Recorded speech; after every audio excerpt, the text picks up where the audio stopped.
আজকে মর্নিং ওয়াকের 11 নম্বর দিন। মর্নিং ওয়াকের ভিডিওর সঙ্গে সঙ্গে এই ভিডিও মাঠে ভিডিও করা আমার সোশ্যাল অ্যাংজাইটি অনেকটা কমিয়েছে।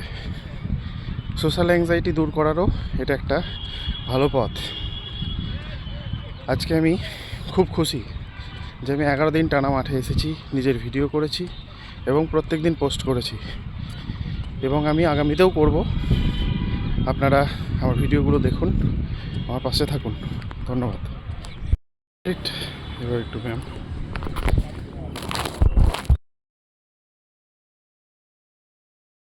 Hello, good morning everyone, welcome to my new vlog. এই সুস্থ জীবনযাত্রার আজকে 11তম দিন।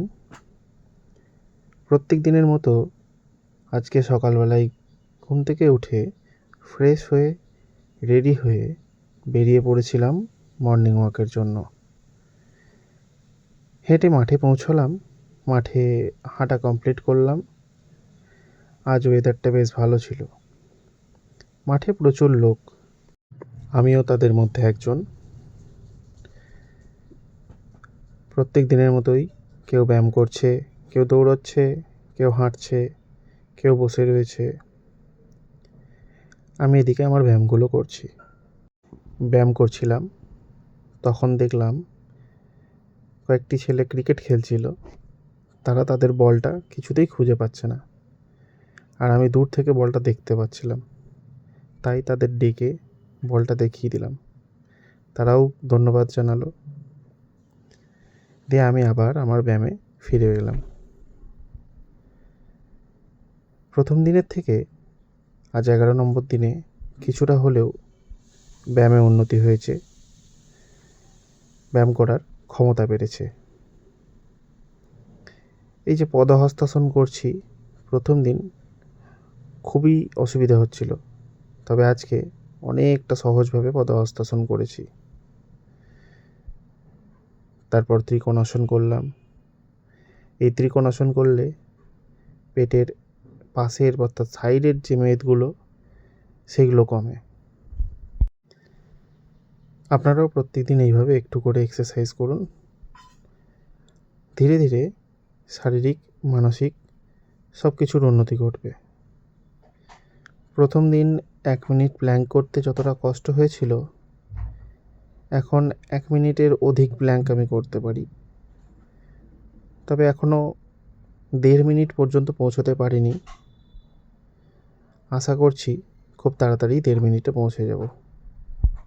আশা করি 1 মাস হতে হতেই আমি এটা 1.5 মিনিট কমপ্লিট করে ফেলব। এরপর একটু লেগ এক্সারসাইজ করছিলাম। এক্সারসাইজ বলতে স্ট্রেচিং। এই এক্সারসাইজগুলো করলে যে পেশিগুলো আমরা ব্যবহার করি না সেগুলোর ব্যায়াম হয়। এই এক্সারসাইজটা করলে পেটের মেদ কমে, তাই এক্সারসাইজটা করছিলাম। তবে এই এক্সারসাইজটার ঠিক নাম আমি জানি না, পরে আমি জেনে বলবো। এরপর আমি কিছু যোগাসন যেমন ভুজঙ্গাসন করলাম। ভুজঙ্গাসন করলে কাঁধের শক্তি বাড়ে, পশ্চার ভালো হয়, পেটের মেদ কমে। খুব সহজ এবং খুব উপকারী একটা ব্যায়াম। এরপর এই যে উষ্ট্রাসন, এই উষ্ট্রাসন করলে পশ্চার খুব ভালো হয় এবং ফ্লেক্সিবিলিটি বাড়ে। আপনারা বাড়িতেই অল্প একটু এক্সারসাইজ করতে পারবেন। এরপর করেছিলাম বজ্রাসন। প্রথম দিন এইভাবে বসতে পারতাম না, পায়ের পাতায় খুব ব্যথা করতো, তবে এখন খুব আরাম করে বসতে পারি বজ্রাসনে।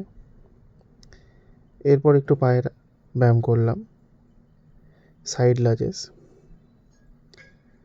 সাইড লাজেস করার পর আমি এই স্ট্রেচিংটা করলাম। এই স্ট্রেচিংটা খুব ভালো, তবে এখন বেশি করতে পারি না।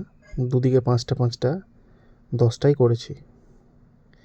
এরপর আমি একটু ক্রো পশ্চার বকাসন করলাম। এরপর সবশেষে মাউন্টেন ক্লাইম্বার্স দিয়ে আমি আমার পিটি এক্সারসাইজ শেষ করলাম। PT complete. এবার চললাম ডেড হ্যাং করতে। ডেড হ্যাঙ্গের ভিডিও করার জন্য ক্যামেরাটা সেট করে রাখলাম, তারপর ডেড হ্যাং করছিলাম, কিন্তু দুর্ভাগ্যবশত এই দাদা হয়তো বুঝতে পারেননি, উনি ক্যামেরার একদম সামনে এসে দাঁড়িয়ে গিয়েছিলেন। যাই হোক, সকলে ব্যায়াম করছে, কিছু করার নেই। আমি আমার ব্যায়াম শেষ করে বাড়ি ফিরে গেলাম। ধন্যবাদ, আবার দেখা হবে কালকে।